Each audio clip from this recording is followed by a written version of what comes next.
Hello there. Hey, everyone. Thanks again for being here, for listening in another episode of Making Myself.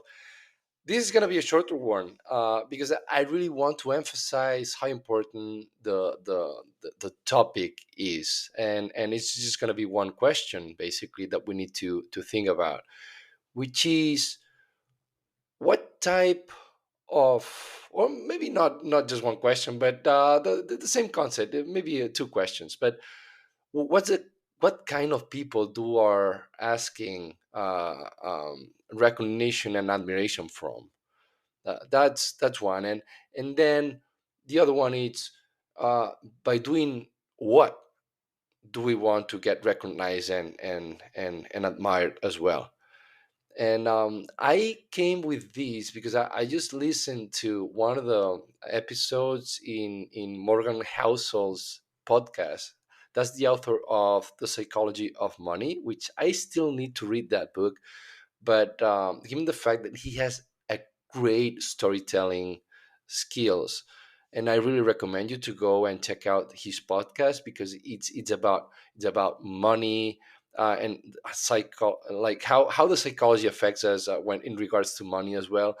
Like the book, it really it's really interesting to check, for sure.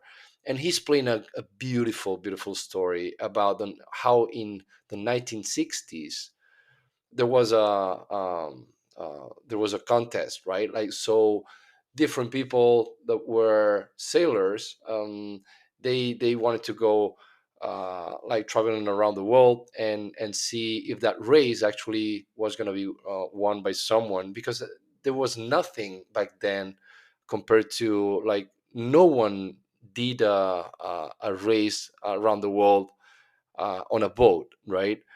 So there was this big media company that kind of launched that, in terms of course, catching some attention, and it was interesting and all. And he kind of explains two stories related to that specific one, about the two sailors that were participating in that race. And I wouldn't dare to go as deep as Morgan Housel, but the stories are very interesting. And in a nutshell, he explains how one of those sailors actually was kind of a failure, because he tried to build up a company in the past, and then he failed, and then he tried to do something else, and also he failed, and he built up the sailboat that was going to be used for the race as well. And in the middle of the race, going south, towards South Africa, he saw a leak. So he actually has a leak in the boat, and he realizes that, okay, I'm not going to make it, because as you go south, it's going to be so cold, and I actually might die from trying to do that, if I pursue the race, right? If I pursue the whole thing. So he actually said, well, or thought, okay, I'm just going to stay around the Atlantic, and I'm going to just keep sending those radio signals, kind of faking that I'm actually going around the world, right? So that was kind of the not the best choice, maybe.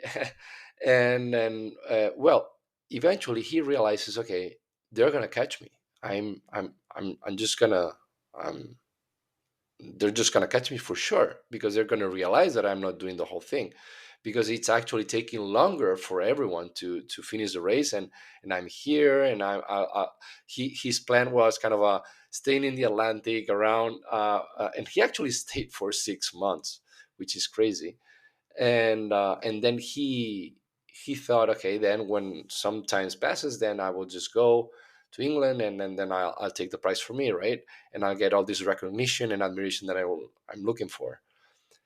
But once he understood that he would be caught, he actually, he had a diary, and when they caught his boat, which was empty by them, so most likely this person was, well, he maybe he took his own life.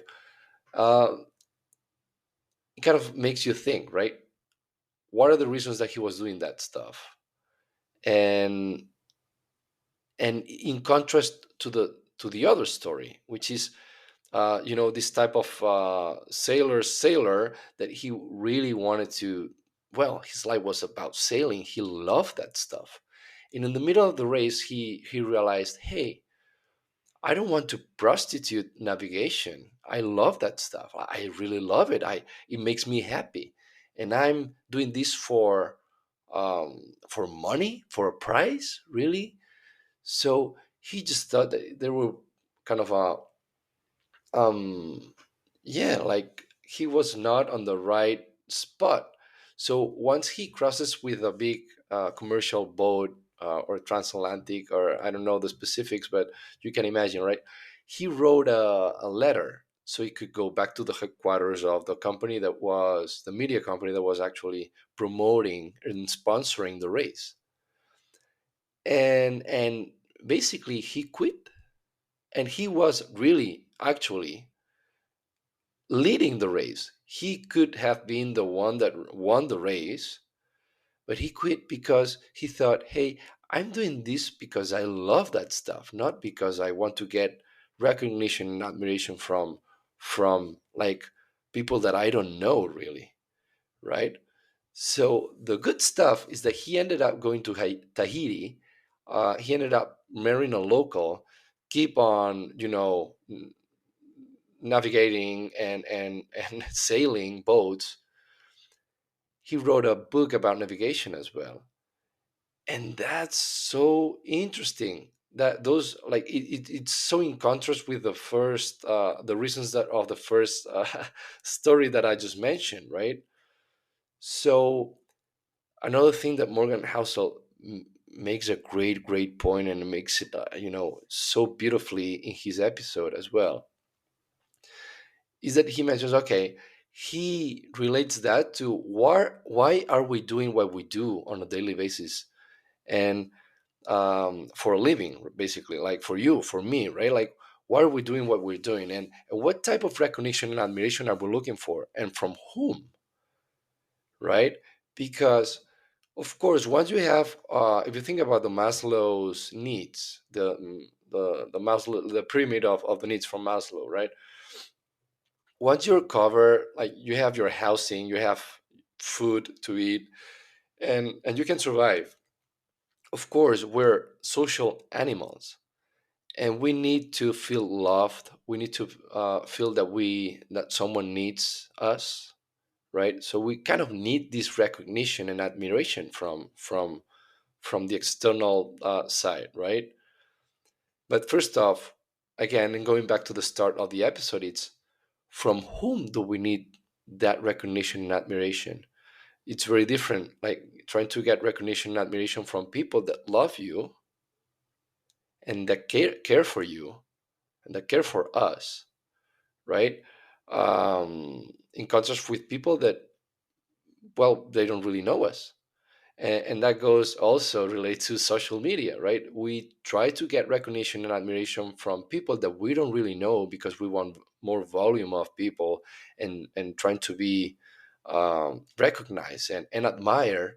But hey, from which kind of people do we want this recognition from? And that's something that we don't stop thinking about many times. And then the other one, which is doing what do we want to get that recognition and admiration from?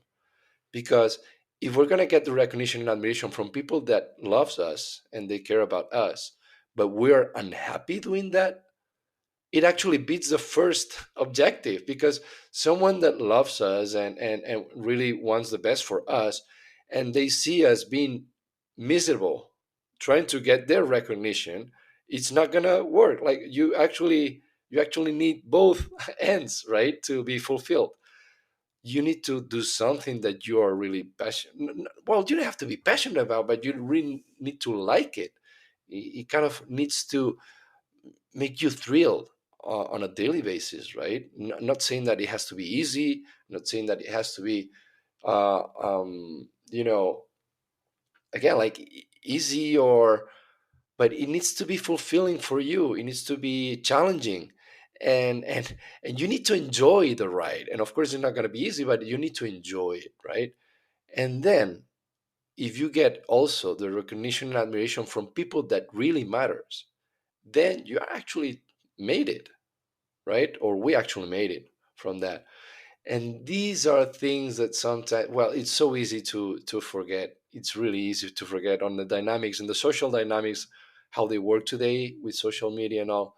Social media has great things, really good things, actually, but sometimes it's a kind of a double-edged sword, and we need to think about that stuff before we kind of push it too too far away. So, how we're spending the money in terms of getting recognition and admiration, it's important because we need to think from really who do we need the recognition and the admiration and to feel needed from. That's one, and how we're doing it. We need to feel fulfilled and thrilled. That's the second one, and those are kind of the two parts of the same formula.